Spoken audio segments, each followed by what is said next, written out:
जैसे कि किसान भाई जानते ही हमारा छत्तीसगढ़ जो प्रदेश है वो धान का कटोरा के नाम से विख्यात है और यहाँ पे सभी प्रकार के फसलों की खेती करने की बहुत बहुत अच्छी संभावनाएं हैं। इसी तरह से आलू की खेती की बात है तो आलू की खेती भी हमारे संपूर्ण प्रदेश में, चाहे वो बस्तर का पठारी क्षेत्र हो, छत्तीसगढ़ का मैदानी क्षेत्र हो या सरगुजा का पहाड़ी क्षेत्र हो, सभी जगह बड़ी सुगमता से कर सकते हैं। जहाँ तक मौसम की बात है कौन से समय में करें तो रबी का मौसम जो अपना है वो इसकी खेती के लिए उपयुक्त रहता है। और एक हमारे यहाँ छत्तीसगढ़ प्रदेश में एक और बहुत ही अच्छी बात है कि हमारे यहाँ के जो पहाड़ी क्षेत्र हैं, खास करके जो मेन पार्ट है, सामरी पार्ट है, जो पार्ट क्षेत्र है, पार्ट एरिया है, वहाँ पे हम खरीफ के ऋतु में भी खेती कर सकते हैं। जहाँ तक रबी की खेती की बात है किसान भाइयों, तो हमारे यहाँ रबी के मौसम में नवंबर के माह से इसकी खेती स्टार्ट कर देते हैं, लगाना स्टार्ट करते हैं आलू को।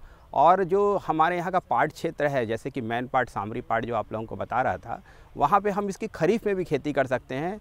जून के बाद जैसे ही हमारे यहाँ पहला पानी आता है उसके बाद हम आलू की खेती का प्रारंभ कर सकते हैं।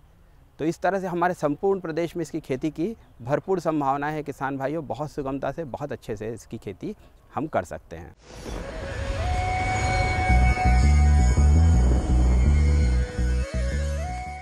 आज तो वसूली करके ही जाऊंगा। घनश्याम, अरे ओ घनश्याम। वो तो स्कूल गए हैं। स्कूल गया है। अरे बहाना तो ढंग का बनाती। हाँ लाला, मैं स्कूल ही गया था, फार्म स्कूल, जहाँ किसानों को सिखाई जाती है खेतों में पैदावार बढ़ाने की हर बात, जैसे मिट्टी के हिसाब से सही खाद, बढ़िया बीज और जरूरत के मुताबिक कीटनाशक, ताकि कम लागत में अधिक मुनाफा। ये पकड़ लाला, तेरा हिसाब साफ।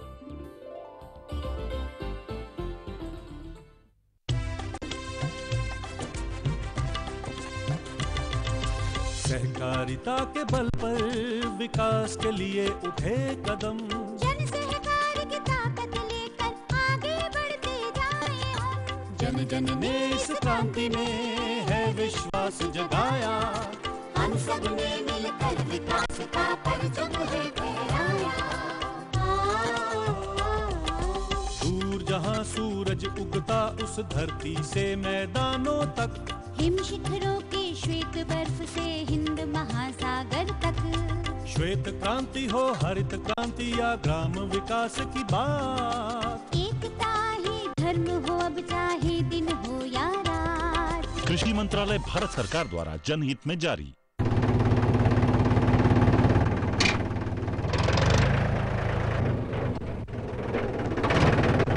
अरे हरकू वाह, बीज, कीटनाशक और आज खाद भी।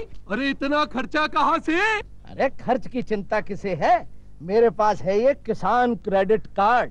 कार्ड? अरे बैंकों द्वारा जारी इस कार्ड से किसान उसकी सीमा तक की रकम कभी भी बैंक से निकलवा सकता है और खेती बाड़ी की सामग्री कभी भी खरीद सकता है। तो हरकू भैया एक कार्ड मेरे लिए भी। किसान क्रेडिट कार्ड के लिए नजदीकी बैंक से संपर्क करें और पाएं ढेर सारे लाभ।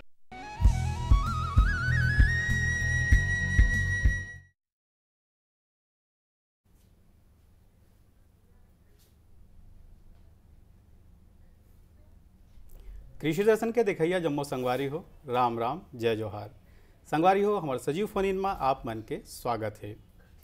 ये बात ला आप सभी जन जान संगवारी हो कि पशुधन के रक्षा व ओकर पोषण बर हमारे सरकार है नाना प्रकार की योजना निकालते और संगवारी हो ये योजना के लाभ उठाना हमारे किसान भाई मन बर बहुत ही जरूरी है। और एकरे बारे में आज हमन हा ढेर कन जानकारी देबो कि कैसन ढंग के आप मन पशुधन विकास विभाग के हितग्राही मूलक योजना के लाभ ला उठा सकत हो। संगवारी हो ये विषय में आप मन हमार जेन डॉक्टर साहब ओकर से सीधा टोल फ्री नंबर के माध्यम ले बात कर सकत हो। हमार टोल फ्री नंबर तो आप मन ला पता होई, हमार टोल फ्री नंबर है 1800-233-9418। संगवारी हो ये विषय में ढेर कन जानकारी देबर हमार संग में आज हबे डॉक्टर कन्हैया लाल राम जी, पशु चिकित्सालय सहायक सहलज्ञ, पशु चिकित्सालय जिला रायपुर ले। और संग में हबे आदित्य शुक्ला जी, विषय वस्तु विशेषज्ञ, इंदिरा गांधी कृषि विश्वविद्यालय ले। हमारे कार्यक्रम में आपके बहुत बहुत स्वागत है। और जैसे कि हमारे संगवारी मन के फोन आवे ओकर ले पहले हम जानना चाहबो कि ये पशुधन विकास विभाग के काम का है। पशुधन विकास विभाग के मुख्य कार्य पशु चिकित्सा, पशु प्रजनन और चारा विकास कार्यक्रम, न्याय दर सर्वे और पशु संगणना। तो जो पशु चिकित्सा में हमारे जितने भी हैं बीमारी के इलाज करथन, और पशु प्रजनन में कृत्रिम गर्भाधान आते और प्राकृतिक गर्भाधान आते। कृत्रिम गर्भाधान में हमन अच्छे नस्ल के जो भी है बीज ला वो अपन ये देसी नस्ल के में डाल के दूसरे अच्छे नस्ल के हमन वत्स उत्पादन कर सकत हन। चारा उत्पादन में हमन कहा चूँकि जो जितने भी अच्छे नस्ल के गाय हैं ओके अच्छे दूध बढ़ाए बर चारा की चाहिए, तो चारा के बारे में भी हमन हमारे विभाग के द्वारा चारा प्रदान कर जाते। लूसन हो गई, बरसीन हो गई, नेपियर घास के लगवाए जाते। और ऐसे न्याय दर सर्वे में हमारे के द्वारा विभाग के द्वारा सर्वे करवाए जाते कि जो पशु के द्वारा जो भी है मांस उत्पादन, अंडा उत्पादन, मिल्क उत्पादन कि पर साल कितना बढ़ा थे या कितना घटा थे। तो ये हर 6 महीने में एक सर्वे करवाए जाते। पशु गणना जो करवाए जाते वो हर 5 साल में करवाए जाते।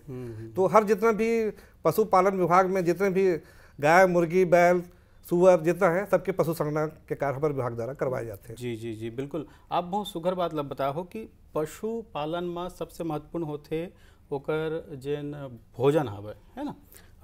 तो आप बताओ सर कि कैसन ढंग की ये गर्मी के अगर मौसम आवत है हमारे किसान भाई मन बर, ये गर्मी के मौसम में हरा चारा के उत्पादन बहुत कम हो जाते या मिला नहीं, वो मन का करे किसान भाई मन? गर्मी में हरे चारे की बहुत कमी रहती है। बिल्कुल।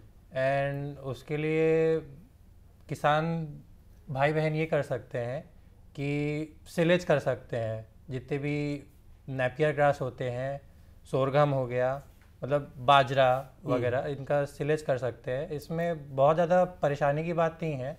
जो बड़े बड़े दूध उत्पादन के फार्म्स होते हैं वो तो बहुत बड़े पैमाने पे करते हैं। बिल्कुल। पर उनके पास साइलेज पिट्स होते हैं, साइलेज सिलेंडर्स होते हैं, पर छोटे किसान कैसे करेंगे काम? जी। तो उस केस में क्या कर सकता है किसान? उस केस में किसान ये कर सकता है कि सीमेंट की जो बोरियां रहती है वो ले ले। सिलेज में क्या रहता है, सिलेज का मेन सिद्धांत ये है कि अपन को हरे चारे को बचा के रखना है, उसके जो पोषक तत्व हैं उनको बचा के रखना है। वो 2, 3, 4 महीने के अंतराल में उसके पोषण उसका खत्म ना हो जाए। तो इसके लिए अपन फर्मेंटेशन करते हैं। बिल्कुल। वो फर्मेंटेशन होता है हवा के एब्सेंस में, जब उसको बिल्कुल हवा नहीं चाहिए। तो उस केस में अपन क्या कर सकते हैं, अपन सीमेंट का बोरा ले सकते हैं और सीमेंट के बोरे के पदार्थ ऐसे ही होते हैं कि उसके अंदर हवा नहीं जा पाती है। जी जी जी। तो एक छोटा किसान क्या करे, अगर उसके पास 2, 3, 4 गाय हैं और थोड़ा बहुत उसके पास चारा ज़ाया पड़ा है जनवरी फरवरी के महीने में, बिल्कुल, तो वो उसको मान लीजिए अगर 100 किलो चारा है तो उसमें वो 500 ग्राम डाल दे नमक, 1 किलो डाल दे यूरिया जी, उसको मिला दे और उसको सीमेंट के बोरे में रख दे जी, और उसको ऐसी जगह रख दे जहाँ पे सीधी बरसात ना हो उस पर, ओके, ताकि उसमें नमी बाहर से ना आए। और अगर उसको सिलेज की पोषक तत्व मतलब गुणवत्ता बढ़ानी है तो वो क्या बोलते हैं गोबर का लेप लगा दे जी सीमेंट की बोरी पे। अच्छा। तो उससे जो वायु है, जो हवा है, वो और कम हो जाएगी। बिल्कुल बिल्कुल। इससे सिलेज का ये दो ही इसके फायदे हैं कि एक तो जितने भी गाय बैल होते हैं वो सिलेज को बहुत पसंद करते हैं, जी जी, हरे चारे से ज़्यादा पसंद करते हैं, और इसमें जो पोषक तत्व है वो ज़ाया नहीं होते हैं। जी, बहुत सुंदर बात बता हो शुक्ला जी आप। अगर हम बात करथन अब कि कौन कौन से प्रकार के ऐसे योजना हैं जिन हाँ हम पशुधन पर बहुत ही महत्वपूर्ण है, उपयोगी है, तो ओकर बारे में आपका बताओ। प्रदेश के पशुपालक के लिए जी हमारे विभाग द्वारा बहुत सारी योजनाएं चल रही है उनके आर्थिक उत्थान के लिए। जी, मुख्यतः जो गरीब है, आदिवासी हैं, उनको अनुदान ज़्यादा से ज़्यादा दिया जा रहा है। अच्छा। और इसी में हितग्राही मूलक योजना या व्यक्ति मूलक योजना है, ऐसे कार्यों को लिया जा रहा है जैसे बकरी पालन हुआ, मुर्गी पालन हुआ, गाय भैंस पालन हुआ, सुकर पालन हुआ।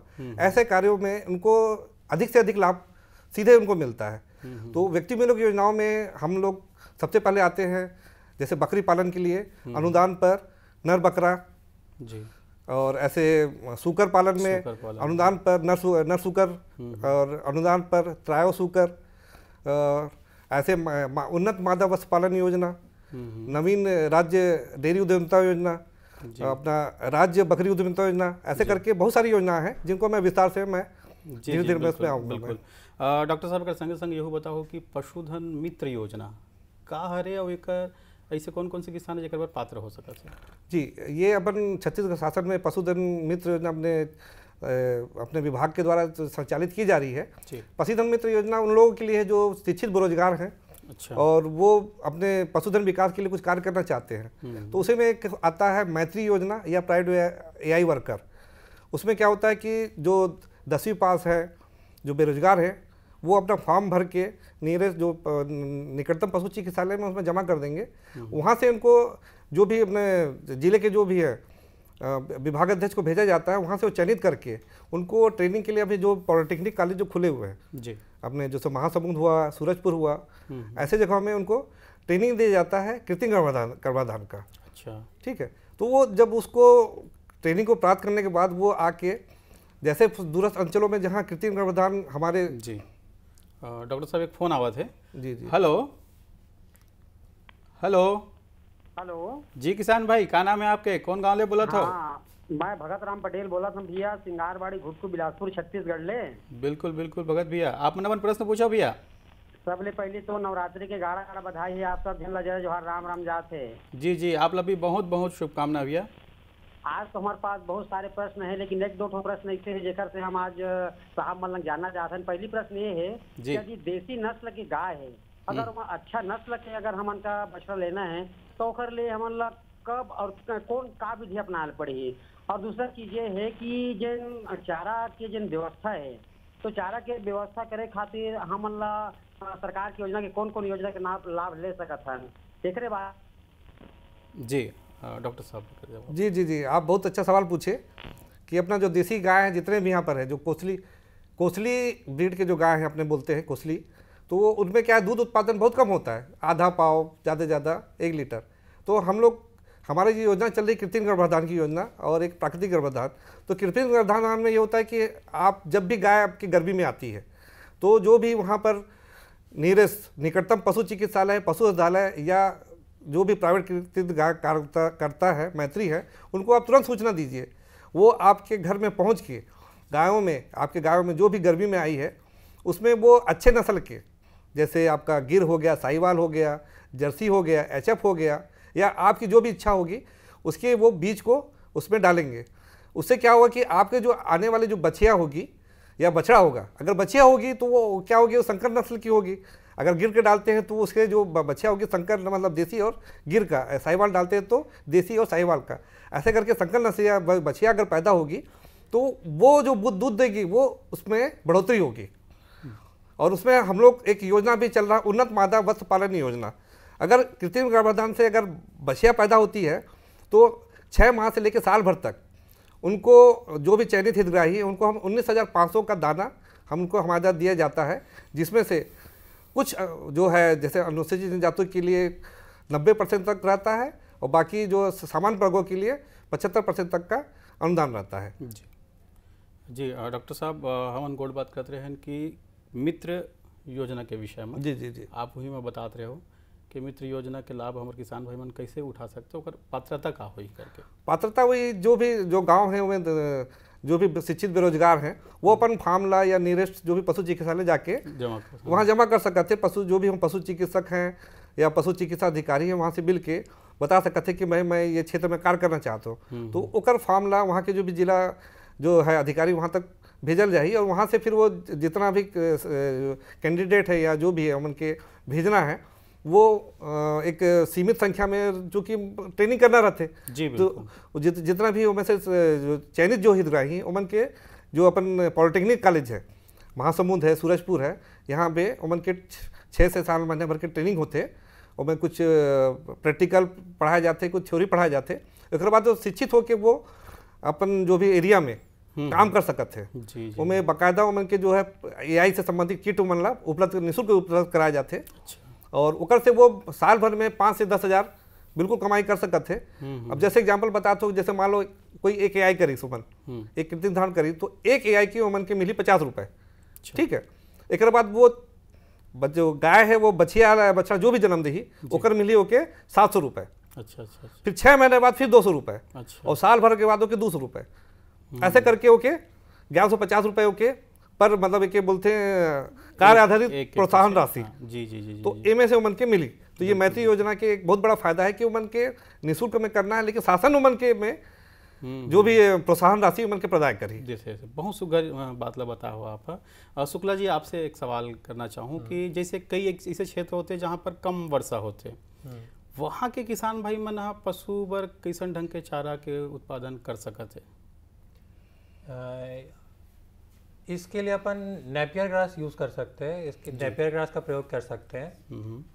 नेपियर ग्रास खुद ही अफ्रीका के महाद्वीप से निकला है, तो आप समझ सकते हैं कि अफ्रीका के महाद्वीप में नमी की काफ़ी कमी होती है और नेपियर ग्रास इसी के लिए बना है। वो कम नमी में भी अच्छा ग्रो कर लेता है। बहुवर्षीय फसल है ये जी। और नेपियर ग्रास कम से कम साल में 400 टन हेक्टेयर पर ईयर अपने को हरा चारा दे सकता है।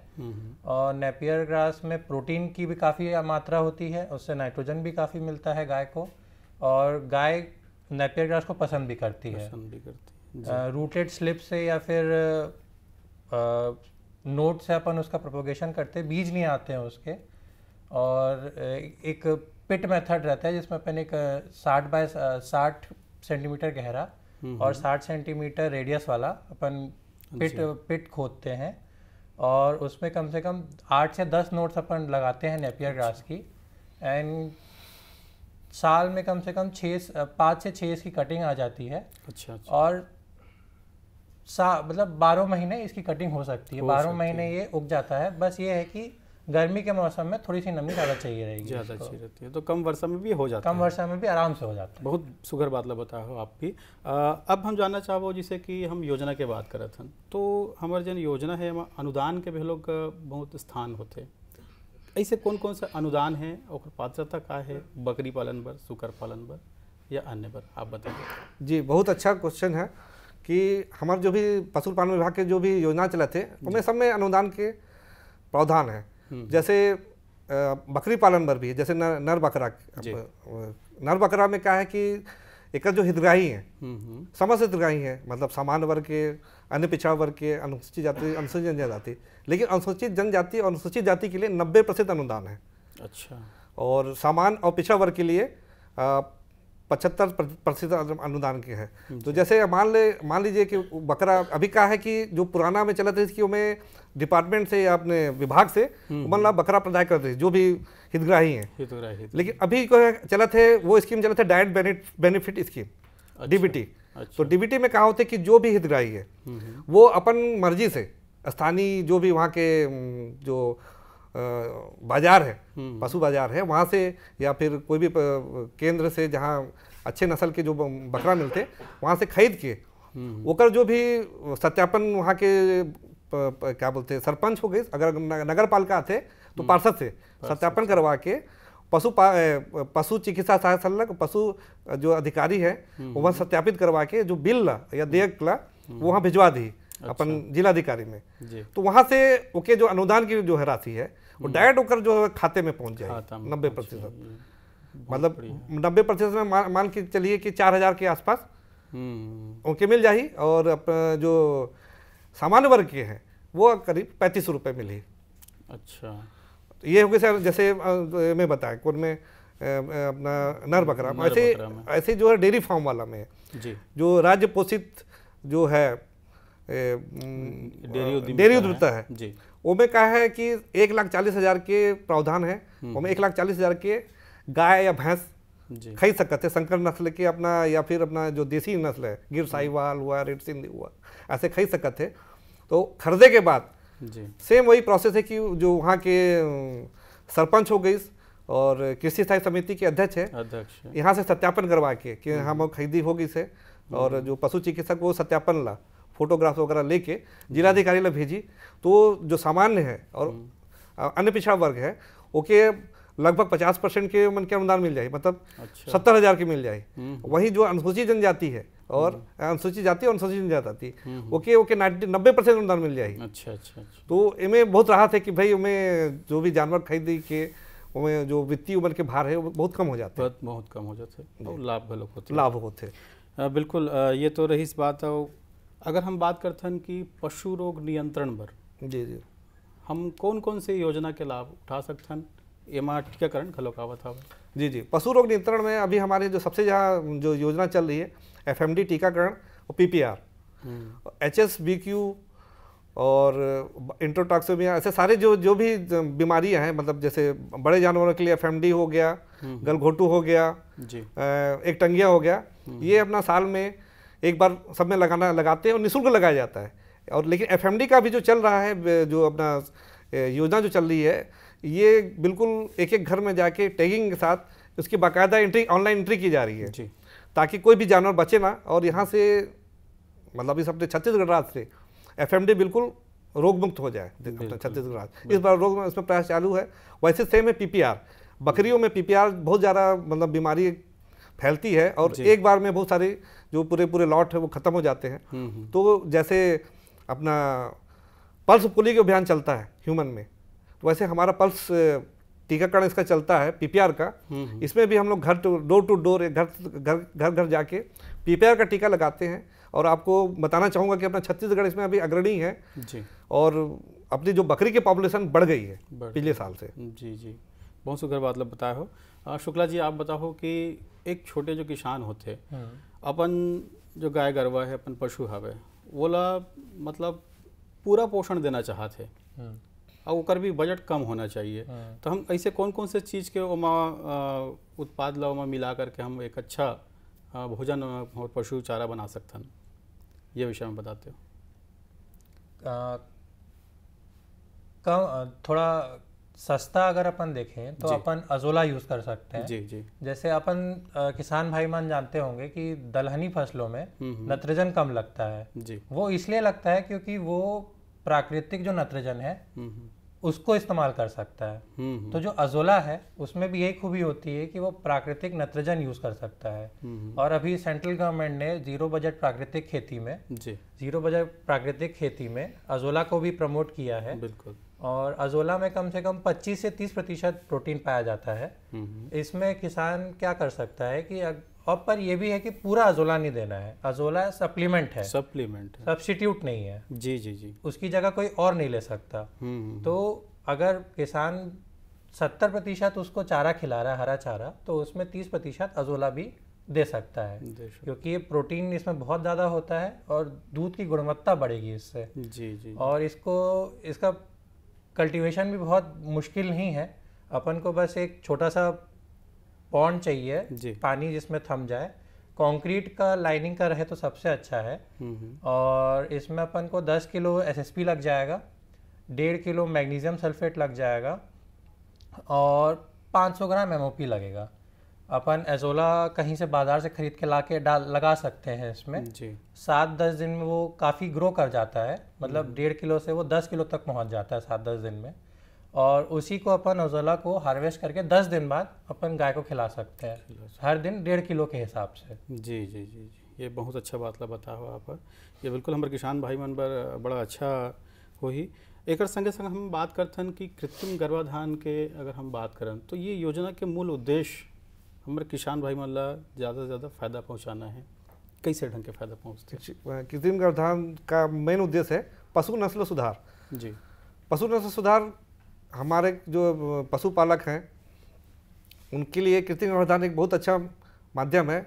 जब भी अपने यहाँ की जो लोकल गाय हैं उनको आगे संकर नस्ल में उसको बनाना है या यहाँ दूध उत्पादन बढ़ाना है, तो उसके लिए कृत्रिम गर्भाधान एक बहुत अच्छा वैकल्पिक है।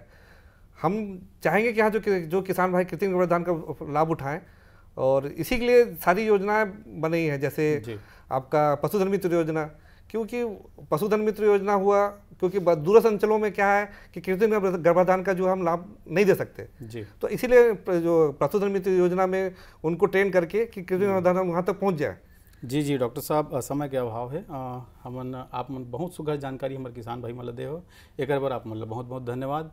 संगवारी हो, आप मन भी देखे सुनो कि कैसन ढंग के आप मन अपन क्षेत्र में पशुधन विकास विभाग से विभिन्न योजना के लाभ उठा सकत हो। आप मन उठाओ बिल्कुल। अगले अंक में फिर मुलाकात होगी, तब तक बर जय जोहार।